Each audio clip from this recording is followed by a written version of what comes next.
Euh, Helmut, Top of Travel, qu'est-ce que vous pensez des nouvelles de cette révolution de Selectour? L'espoir fait vivre. C'est tout? Voilà. À voir, parce que c'est quelque chose qu'on demande, à mon avis, depuis des années. Si c'est dans le cas de ceux qui vendent seront rémunérés, ceux qui vendent moins seront moins, et ceux qui ne vendent pas du tout, de toute façon, ils toucheront rien du tout. Merci Helmut. Pardon, je voudrais vous interrompre une seconde. Non, c'est pas vous, monsieur Magnin, je vous veux pas.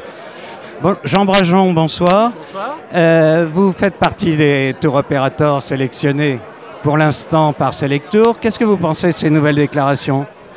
Je suis très heureux. Bon, évidemment, pour l'instant, c'est un peu tôt, parce que, comme l'a dit Laurent, Habitbol, il est là depuis 3 mois, donc on va attendre de voir.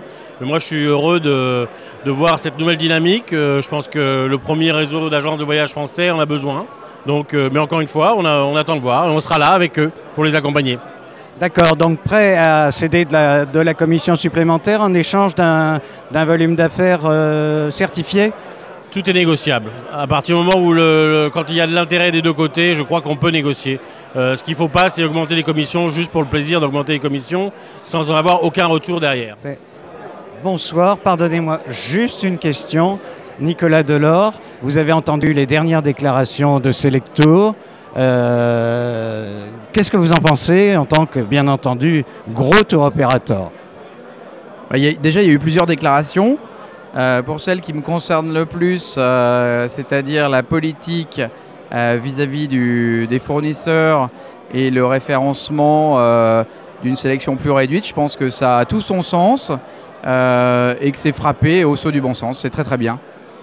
D'accord, et justement, il a dit on veut éviter les doublons. Or, actuellement, entre TUI et vous, c'est la concurrence acharnée. Est-ce que les deux ont vocation à rester référencés dans ce même réseau? Je pense que ce qui prime, c'est l'intérêt du client et des agences de voyage. Donc il faut être pragmatique. Les exceptions font les règles. Des doublons, il y en a, mais il y aura toujours une place pour ceux qui ont une bonne réponse aux besoins du client et des agences de voyage. Donc c'est pas un gros sujet. Est-ce que je peux vous interrompre une seconde? Oui. Comment ça va bien ce soir? Ça va très bien, monsieur Zecri. Juste une question. Qu'est-ce que vous pensez de ces nouvelles déclarations de Laurent Habitbol? Est-ce que vous êtes prêt à suivre? Comment ça va se passer? Moi, je connais bien Laurent. Laurent, il vient du tour operating et de la distribution. Donc, je pense que Laurent, ce qu'il veut, c'est un partenariat gagnant-gagnant. Donc, je suis convaincu que Laurent, dans cette histoire, il veut que ce soit pour le bien de tout le monde. Donc, j'ai confiance. Voilà. Donc, et de toute façon, Selectour est notre premier client. Donc, on va le suivre. Voilà. Monsieur Rabot, vous avez entendu les dernières déclarations de Selectour. Qu'est-ce que vous en pensez en tant que Théo?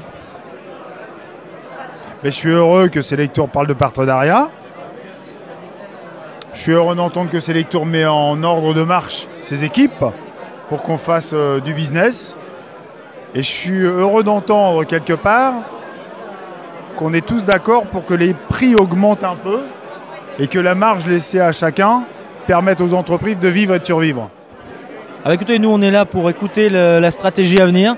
Ce que m'a dit Laurent, venez au moins entendre ce qu'on a à dire. Donc on a entendu qu'apparemment les choses vont changer, s'accélérer. Donc on est tout à l'écoute.